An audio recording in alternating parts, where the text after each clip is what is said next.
If your Samsung television is flickering or dimming sporadically, you may need to disable some of its energy-efficient features, like the Eco Sensor or the energy-saving feature to keep the brightness level consistent. Follow along with this video to learn how to disable these features.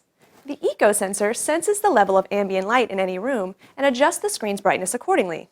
For instance, in a very dark room, your display doesn't need to be as bright to see the picture clearly as it would in a well-lit space, just as your television may need to be brighter when the room is flooded with light. This change in brightness can appear to be dimming or flickering, so if you'd like to disable this feature, start by pressing the menu button on your remote. The picture option will be selected by default, so use your arrow keys to scroll down to System and press Enter. Locate and select Eco Solution. Use your arrow keys again to find Eco Sensor. Press Enter to select.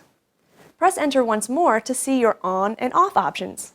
Now just select Off to disable the Eco Sensor feature and press Exit to clear your screen of menu options. Keep in mind that any object blocking your TV's Eco Sensor may impact its effectiveness and cause unnecessary dimming. If your Eco Sensor is not the issue and you are still having dimming or flickering issues, try disabling your energy-saving feature. When the energy-saving feature is set to auto, the TV changes its brightness automatically depending on what you're watching on the TV. To disable this feature, start by pressing the menu button on your remote control.